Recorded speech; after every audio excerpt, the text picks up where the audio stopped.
بسم اللہ الرحمن الرحیم۔ اللہ اکبر، سبحان اللہ، الحمدللہ، استغفر اللہ، الصلاۃ والسلام علیک یا رسول اللہ صلی اللہ علیہ وآلہ وسلم۔ ناظرین، ہم زندگی کے اس وقت سے گزر رہے ہیں جو انتہائی قیمتی گھڑیاں ہیں۔ ناظرین، ابھی رمضان المبارک ہے، پہلا عشرہ ہے، اور اگلے 3 دن انتہائی قیمتی ہیں۔ ان 3 دنوں میں ناظرین آپ کو ایک عمل کرنا ہے۔ بڑے خوش قسمت لوگ ہیں جو یہ عمل کر پائیں گے۔ ایک چھوٹا سا ذکر ہے، کوئی لمبا بھی ذکر نہیں ہے، لیکن ناظرین ظاہر ہے کہ رمضان المبارک ہمیں پاک کرنے کے لیے آتا ہے، اور پاک وہی ہوتے ہیں جو کہ رمضان المبارک کی اہمیت کو سمجھتے ہیں اور ان گھڑیوں میں زیادہ سے زیادہ ذکر کرتے ہیں، اذکار کرتے ہیں اور کچھ عمل اور وظائف کرتے ہیں۔ ناظرین، یہ گھڑیاں اتنی قیمتی ہیں کہ ان گھڑیوں کو جو کھو دے گا، میں اس کے متعلق کیا کہوں۔ ناظرین، ان گھڑیوں کے متعلق اس بندے سے پوچھئے جو اس وقت ہاسپٹل میں پڑا ہوا ہے اور وہ زندگی اور موت کی جنگ لڑ رہا ہے۔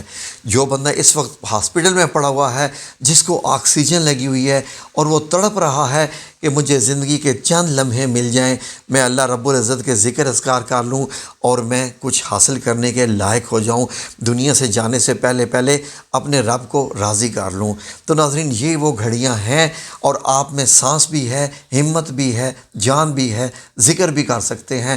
تو میں نے سوچا اپنے محترم اور پیارے ناظرین کو جو اس روحانی محفل کا حصہ ہیں، یہ میں خوشخبری سنا دوں کہ اگلے آنے والے جو 3 دن ہیں، ان 3 دن میں جو میں ذکر ابھی آپ کو بتانے جا رہا ہوں، یہ یقین کریں کہ بڑی مشکل سے اکٹھا کیا ہے ذکر کو، اس ذکر کو ارینج کیا ہے۔ یہ ذکر بہت اولیاء کرام کا ہے جو نفس امارہ سے نفس لوامہ میں آتے ہیں، نفس لوامہ سے نفس مطمئنہ میں داخل ہو جاتے ہیں کہ جب وہ اللہ کو ایسے ہو جاتے ہیں عزیز اور پیارے کہ اللہ رب العزت کہتا ہے بتا تیری رضا کیا ہے۔ تو ناظرین، آپ سے یہ درخواست ہے کہ اس ویڈیو کو رد مت کریں، اس ویڈیو کو آپ شیئر کیجئے۔ خوش قسمت لوگ، جس کی قسمت میں خوش قسمتی ہوگی، وہ یہ ذکر ضرور کرے گا۔ یہ ذکر ناظرین کب کرنا ہے، کیسے کرنا ہے، غور سے سن لیجئے۔ یہ ذکر آپ نے ٹھیک ظہر کی نماز پڑھنے کے بعد آپ نے یہ ذکر کرنا ہے۔ یہ تسبیحات ہیں، جیسے اذکار بعد الصلاۃ ہوتے ہیں، یعنی نماز کے بعد کے جو ذکر ہوتے ہیں، یہ ذکر بھی انہی میں سے ایک ایسا ذکر ہے۔ تو آپ سے گزارش ہے کہ آپ یہ غور سے سن لیجئے کہ اس کا فائدہ کیا ہے۔ اس کا فائدہ یہ ہو جا رہا ہے کہ آپ یقین کریں کہ جو آپ یہ ذکر کرتے جائیں گے، شیطانی جو ہمارے اوپر اثرات ہوتے ہیں، لوگ یقین کریں کہ کیوں نہیں اس بات کو سمجھتے کہ وہ لوگ، ہر بندہ اپنے آپ کو پاک کیوں سمجھتا ہے؟ یہ سب سے بڑی ناپاکی ہے کہ ہر بندہ اپنے آپ کو پاک سمجھے کہ میں تو پاک ہوں، مجھے کیا ضرورت ہے اپنے آپ کو ذکر کرنے کی اور یہ کرنے کی، وہ کرنے کی۔ جو بندہ یہ سوچتا جائے، اس کے لیے یہ ہے کہ وہ واقعی ناپاک ہے جو اپنے آپ کو پاک سمجھتا ہے۔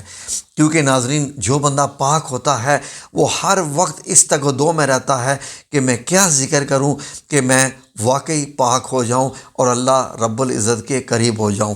تو یہ ذکر ایسے ہیں کہ جب آپ ظہر کی نماز پڑھ لیں تو صرف آپ نے زیادہ سے زیادہ 5 منٹ بیٹھنا ہے اگلے 3 دن۔ ٹھیک ہے جی، 7واں، آج چھٹا روزہ ہے، یہ 7واں، 8واں اور 9واں، یہ 3 دن ہے۔ باقی 10ویں روزے کا میں ذکر بعد میں بتاؤں گا۔ یہ 3 دن آپ نے یہ ذکر کرنا ہے۔ ناظرین، یہ ذکر کیا ہے؟ وہ یہ ہے کہ آپ نے 100 بار پڑھنا ہے یا نورو یا اللہ، یا نورو یا اللہ، اور یا ہادیو یا اللہ۔ یہ آپ نے 100 بار یہ دونوں نام پکارنے ہیں۔ ٹھیک ہے جی، پھر سے سن لیجئے۔ ظہر کی نماز پڑھنے کے بعد تسبیح آپ کے ہاتھ میں ہو، 100 دانوں کی جو تسبیح ایک ہوتی ہے، وہ آپ نے یا نورو یا اللہ، یا ہادیو یا اللہ، ایسے آپ نے یہ 100 بار پڑھنے ہیں یہ دونوں۔ جب یہ دونوں آپ پڑھ چکے، اب آپ نے کیا کرنا ہے؟ اب اس کو آپ نے 133 بار پڑھنی ہے اگلی تسبیح۔ وہ کون سی ہے اگلی تسبیح؟ غور سے سن لیے۔ یا مجیبو انت الحق، یا مجیبو انت الحق، یا مغیثو انت الحق۔ یہ آپ نے پڑھنی ہے 133 بار۔ آپ نے غور سے سن لیا، ٹھیک ہے جی۔ یہ دوسری تسبیح ہے جو 133 بار پڑھنی ہے۔ آپ ایسے بھی چاہیں تو پڑھ سکتے ہیں یا مجیب و انت الحق، یا مغیث و انت الحق، ان مطلب چاروں ناموں کو آپ 133 بار پڑھ لیجئے۔ اب ایک اور تسبیح ہے، اب یہ آپ کو پڑھنی ہے 155 بار، 155 ٹائمز۔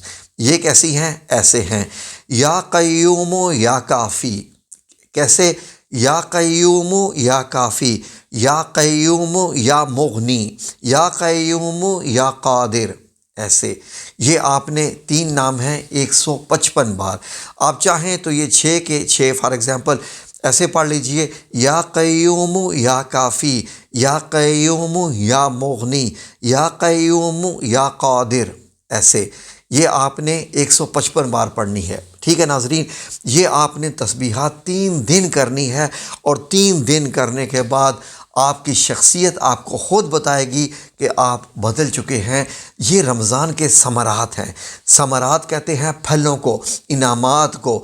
اگر ہم رمضان گزرتا جا رہا ہے، اگر ہم یہ ثمرات، یہ انعامات حاصل نہیں کریں گے تو یقیناً ہم خسارہ پانے والوں میں ہو جائیں گے۔ یقین کریں، یہ ایسے ہے کہ رمضان کو آپ کیسے تصور کیجئے، ایسے کہ ایک راستے سے آپ گزرتے جا رہے ہیں، زندگی کی چلتے چلتے، زندگی کے راستے پہ چلتے چلتے اب آپ ایک ایسی سڑک سے گزر رہے ہیں جہاں پر کانٹوں سے گزر چکے، کہاں سے گزر چکے، اب دائیں بائیں آپ کے راستے پہ پھل ہی پھل لگے ہوئے ہیں، ٹھیک ہے۔